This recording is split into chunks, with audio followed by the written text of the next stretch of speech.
Yes, I hear from multiple lawmakers involved. They want more resources, they want time, but they're beginning to say they're getting the cooperation they want from the CIA and others, and they're beginning to ask Anderson for more resources. They're beginning to demand, subpoena people like Michael Flynn to come testify, invite the multiple James Comey to come testify, expanding the resources, they want time, but they're beginning to say they're getting the cooperation they want from the CIA and others, and they're beginning to ask Anderson for more resources. They're beginning to demand, subpoena people like Michael Flynn to come testify. To his spokesperson's much longer version, Henry Kissinger's visit to the Russians called Russia's foreign minister, accompanied by the Russian ambassador, yes, that Russian ambassador, the alleged spy and acquaintance of Michael Flynn and others. CNN Jeff Zeleny is on the North Lawn at the end of a very interesting day. So understanding you're learning more details about the president's decision-making behind firing Comey.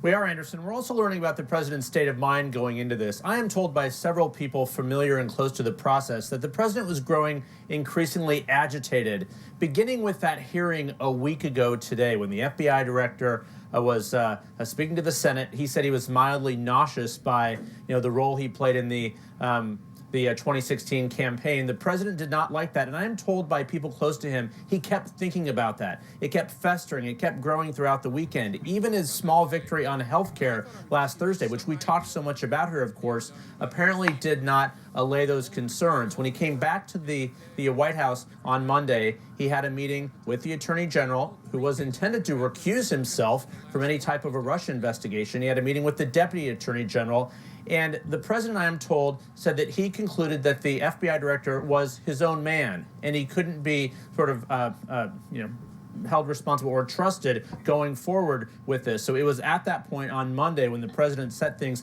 into motion. And over those 48 hours sort of leading into that, he kept this very closely held to the vest. The White House communications operation, Sean Spicer, others, only had less than an hour of advanced warning before any of this happened. That's why they were caught flat-footed last evening. You asked the White House Deputy Press Secretary about this timeline today. What did she say? I did. I mean, she said that actually the president did not have, his full faith and confidence in the FBI director since the day he was elected. But that, of course, flies in the face of what the president has said, who has said he has the confidence in him. And Sean Spicer said that last week. So I asked Sarah Sanders, what changed? I think one of the big things that took place was the process in the hearing on Wednesday. You have somebody, the director of the FBI, who reports to the Deputy Attorney General, going around the chain of command. That's simply not okay. That, along with the corrections that had to take place over the last, I believe, 48 hours, those are all big problems. Do you regret not doing it earlier, like on January 20th or January 21st? No, I believe the president wanted to give Director Comey a chance, but he feels that he made the right decisions.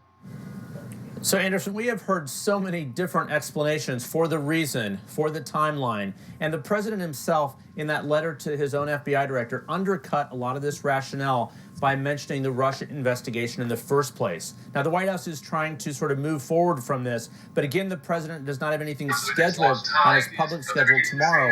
One of the big follow-ups to this, the worries here is, I'm talking to advisors and others, what happens to his legislative agenda? He has inflamed things on Capitol Hill. How will this impact tax reform, other matters he was supposed to be talking about this week?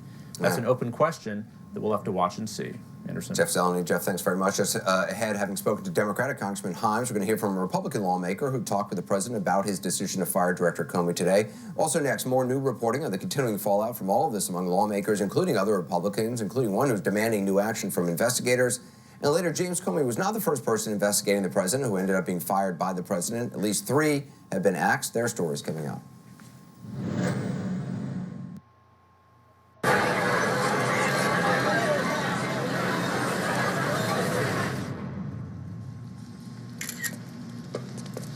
I don't care about the funny way you wear your hair. Someday you'll let me put my comb there. Till then you're beautiful and I just stare. Scalpel. I have no idea what I'm doing. I'm just a TV doctor. I never went to college. Yeah. I don't do blood. But now, thanks to Cigna, I can do more than just look the part. Is that a foot? We are the TV Doctors of America. And we're partnering with Cigna to help save lives. By getting you to a real doctor for an annual checkup. So go, know, and take control of your health. Doctor poses. Cigna, together all the way. The National Shedding Service has issued a hair storm warning. When the weather gets warm, your dog and cat start shedding a hair storm. This year, be prepared, not scared, with True Touch, the amazing 5-finger de-shedding glove that quickly, gently, and effectively removes all that shedding hair as you show your pet you care. Right now, I love True Touch because it's just like petting my dog and it's taking off a ton of hair. It's the season for shedding, but look at all the hair that's not getting all over your house and you. True Touch is available at these fine retailers. Two become one. Then you're a couple. Think of all you'll share. Like snoring. Does your bed do that? The dual adjustability of a Sleep Number bed allows you each to choose the firmness and comfort you want, so every couple can get the best sleep ever. Does your bed do that? For a limited time, save $900 to $1,200 on select final clearance beds during our spring clearance event. Only at a Sleep Number store or sleepnumber.com. Umbrellas!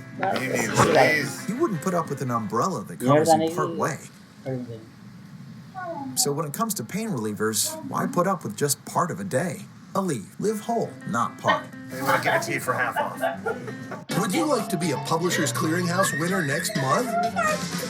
You could win $2 million plus $10,000 a month for life and a new car. Go to PCH.com and enter. June 30th, you could win it all. What to consider when considering home security? Our neighbors down the street were robbed. The only thing standing between my family and an uncertain world is 1.5 inches of wood. Considering everything I care about is behind this door, I want the best protection I can get in front. ADT. For over 140 years, more people have chosen ADT to help stop crime. Get ADT starting at just $28.99. Tested, trusted, proven ADT. Baba. One of the most in-your-face protest songs ever made. That was a great chant. This was a war we did not approve of. It was an explosion of protest. We were killing our own children. Every moment has to have a song. That's what music's meant for. Soundtracks, songs that define history. Tomorrow at 10 on CNN. Well, in addition to late word on this Flynn subpoena, we've of course been dealing all the time with the Comey fallout and reaction to the White House is explaining the move. Much of it, as you saw at the top of Congressman Himes, is playing out among lawmakers, including Republicans, who now find themselves again at the center of a storm that originated with the chief executive. CNN's Manu Raju is on the Hill for us. So the fallout obviously continues. What are you learning? What are you hearing on the Hill?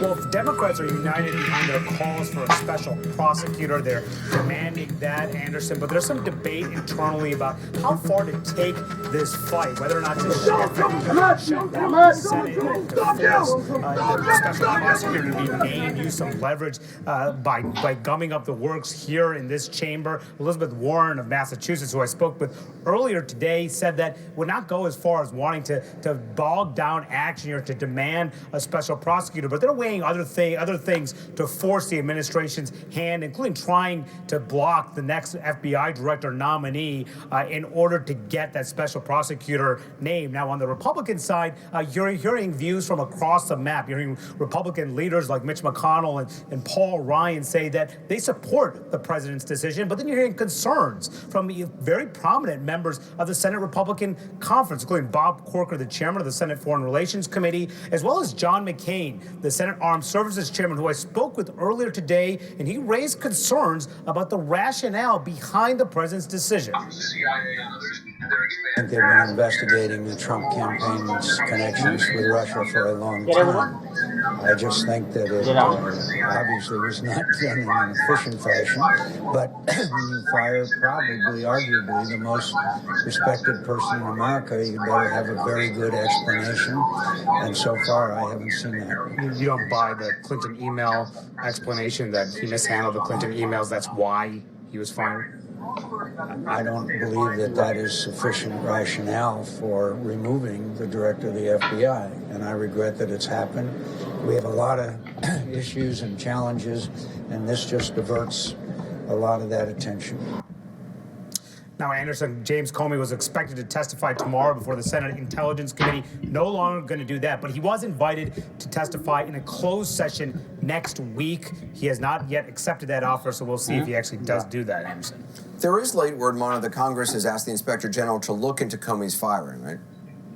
Yeah, that's right. This is from Jason Chaffetz, the House Oversight Committee chairman, sending a letter to the Inspector General of the Department of Justice, Michael Horowitz, who actually had already launched an investigation back in January looking at the handling of the Clinton email situation and looking at Comey's handling of that situation. Now Chaffetz says he wants Horowitz to expand that inquiry to look into the circumstances behind the Comey firing. And this would be a very significant investigation if the Inspector General does do that. There are 450 employees of the Inspector General's office, so we'll see if he listens to the Chaffetz's request. Comey already, Anderson, has been interviewed by the Inspector General.